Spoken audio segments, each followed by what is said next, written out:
Okay, hello. We're going to go through the Elektron Overbridge setup with Cubase Pro. Um, I have every reason to believe this doesn't work with any Cubase less than Pro, because I think they disallow a certain feature below that level. But if you use Cubase Pro and you want to know how to get your Elektron gear going with Overbridge in multi-track, this will help you out.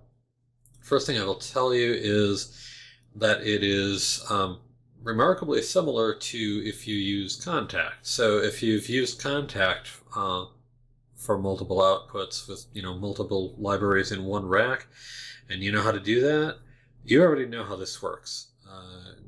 Go make it happen. You could stop watching the video now because I'm not going to show you anything you don't know.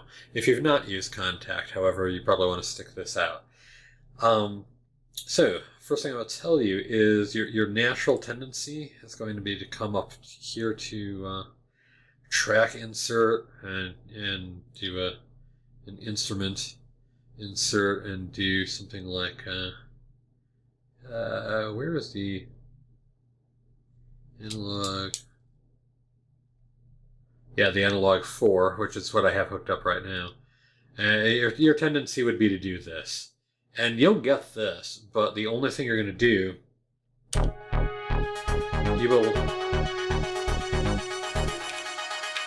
you'll get it. You'll get the main mix, but that's all you will get. You cannot get multi-track from this setup. I have tried 70 different ways from Sunday, and none of them work. So just pretend you never did that. Pretend you never had that thought. What you do want to do, we'll remove this track because it's useless. What you do want to do is come over to the right side, and you want to hit rack, add a rack instrument. You want to add it here.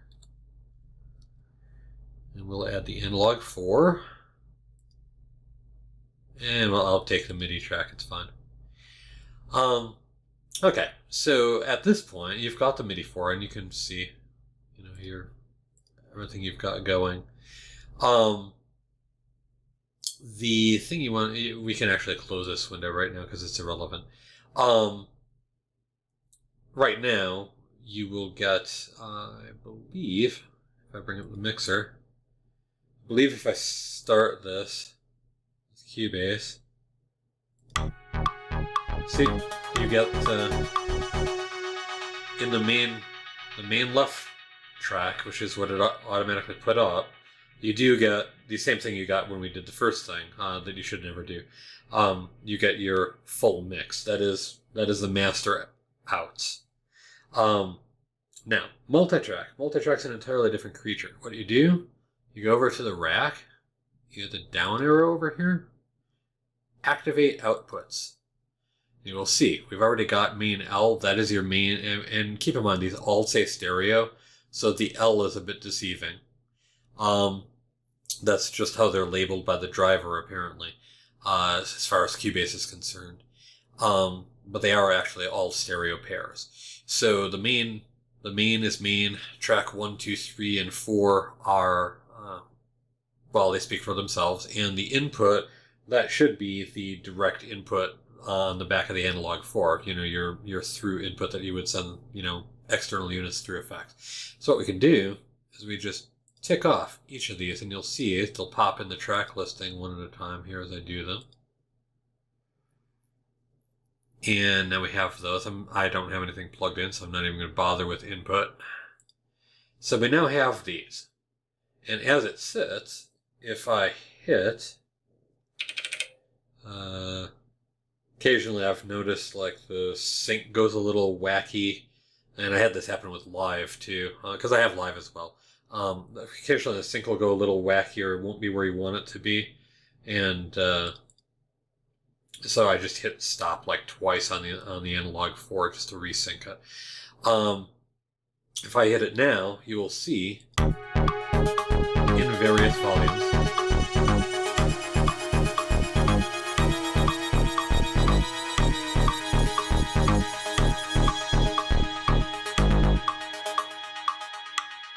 There you go. So that's a glorious multi-track. What you do want to take into account, though, is this little problem. I mean, and if that's all you wanted to do, if you wanted your analog for, or whatever other unit you're using with Overbridge hooked up the entire time you're working on the project, and wanted to do it and just wanted to, you know, slap a few things on inserts, EQ a few things, and just render out, you would be fine. But this is not like live in the fact that you do not have here, here, here, and here. You have no record buttons. These are all inputs. What you have to do, you know, so basically, and the problem with that is without a record button, you have no way to actually record the stems themselves, right, for later work. So if you want to work on the project in the DAW, you would need to leave your device hooked up the entire time, as opposed to recording it into the DAW and then just working with it in the DAW. Steinberg, in their infinite wisdom, made this as painful as humanly possible. Can't say I'm pleased with them because it's really simple to do in live. I mean, don't get me wrong, Cubase is my main DAW, and live is just something that I also use. But let me tell you, they made it so much easier in live to do this. In live, you just do it. You just select the routing and you're good. In Steinberg, well, I'll show you what you have to do. So let's go for main first. You go down here and you select, where was it? Add group channel to selected channels. So we're going to add these one at a time. So I'm just for the sanity's sake, I'm going to label this group main. I'm going to do the same thing for each of these. Okay, same thing, each one. And we'll just say group T1.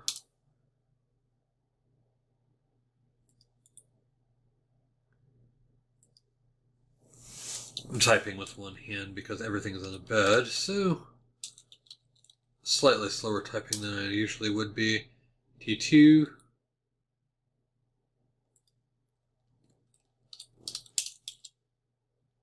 T3. And T4. But wait, there's more. Because group tracks also don't have record buttons. As you can see, like over here, here's the original main input from Analog 4. You can see the record button right here, right? But you don't have that button, and you don't have it on the inputs that we have here, which are instrument tracks, mind you. Those ones with the green sliders are instrument tracks. The blue ones are group tracks. Okay, now we get to the actual business here of now we want to actually add a track, and we want to add audio tracks. Stereo, I don't really care about the inputs. I really don't care about the inputs. I'm just going to add 5 of them, one for the master and one for each of the others. So now we have, in the light blue, we now have audio tracks. And on these, what you do is you'll have, instead of stereo in, group main, and we'll just name this main. We have group 2, audio 2, we'll make that audio T1. My little recording software. Audio T2.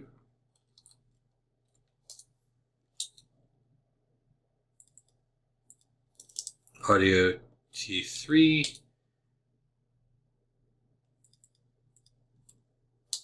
and audio T4.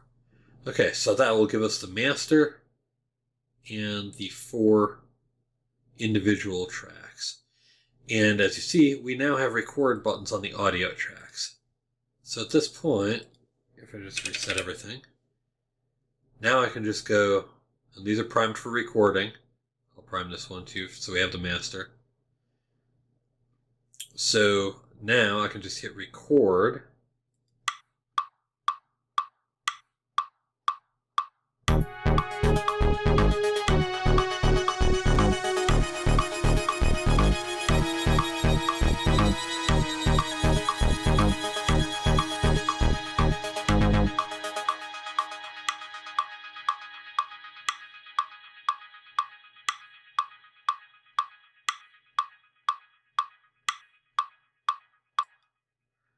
Okay, and that would have just faded off into the distance. You can't really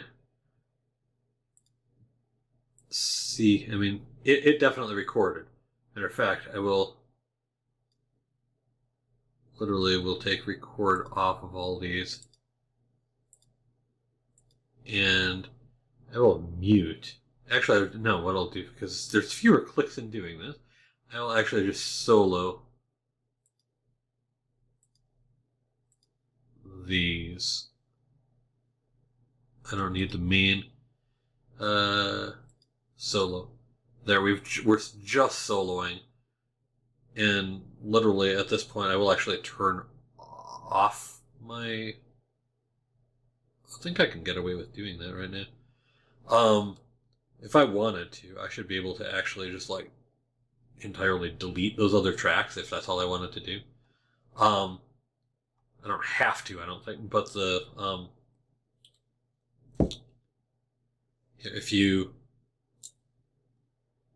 I play it now, it's just going to pop on these solo tracks here.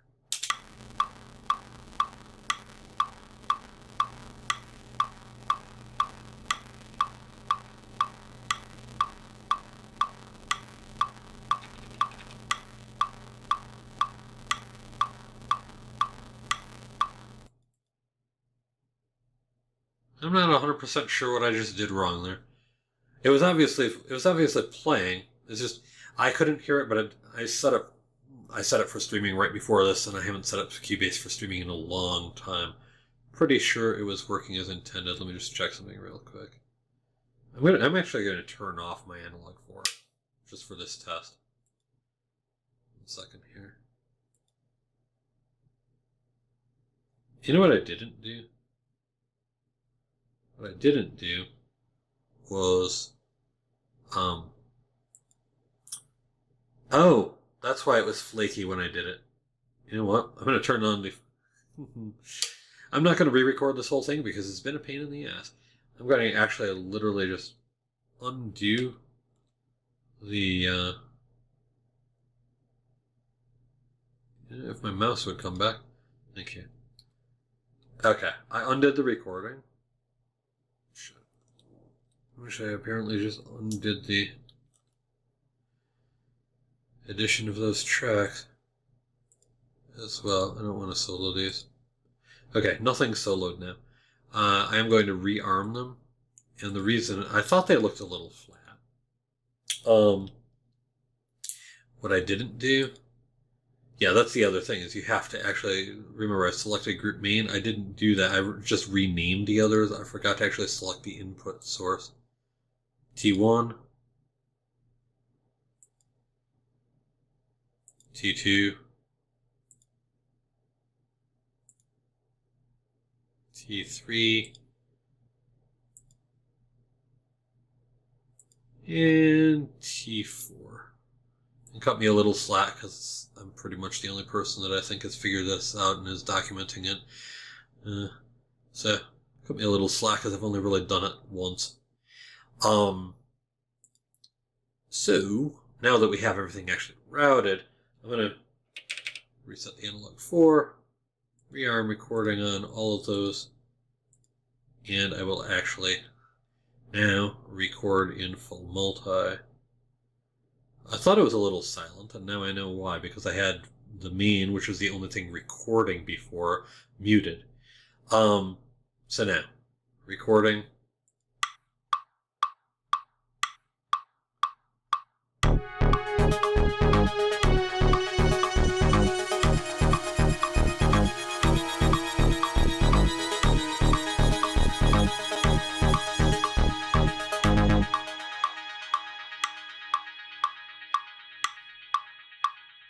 And that would just trail off for a good long time if I let it. But it was a hell of a decay on that thing. But you can see now we actually have recording on all of those. So if I just, I'm going to turn off the Elektron unit itself, the analog 4. I just literally just turned it off. And the plugin seems to not necessarily like that 100%, which is fine. There. It's just about to give me my mouse back. Okay. So if I unprime recording and I just solo just the individual inserts, what the hell is D? They didn't even ask me what D is. I've never seen that before. That was weird. So now I'm just soloing T1 through T3, and bearing in mind that the effects that you were hearing were through the actual analog 4 before, we're going to be, when we play this back, it's going to play it back, but it's going to be missing the send effects. Which is fine. But proof that it recorded and you're actually hearing only the stems. So it'll sound a lot different right now.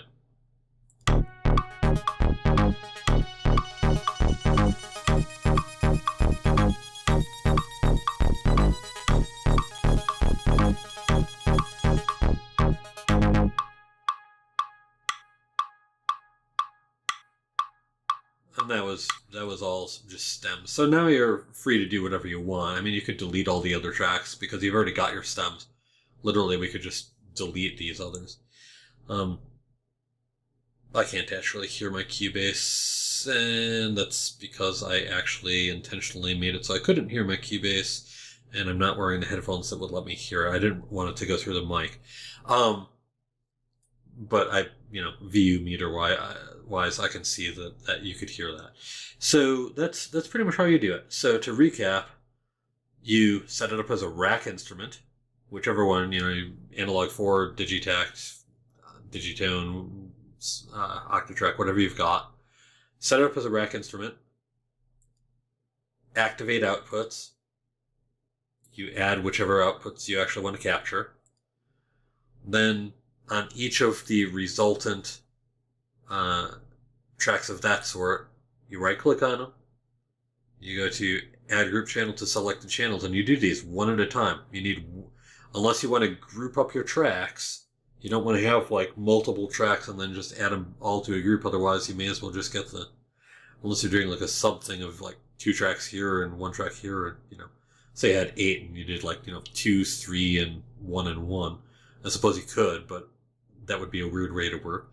But no, you do one group channel for each, and that acts as a routing channel. And then you add an actual audio track, and you set the actual input to be the group track in question for each of them. And then you arm to record. You actually do the recording. After that, you're golden. That's it. I say it. It took 18 minutes to go through this. Granted, there was a small issue here and there. But guarantee I spent longer figuring it out. Anyway, hope this serves someone well, because it was a pain in the ass for me to figure out the first time. But enjoy your Overbridge with Cubase. And thank you, Steinberg, for making it such a bitch. Appreciate that. Take care, everyone.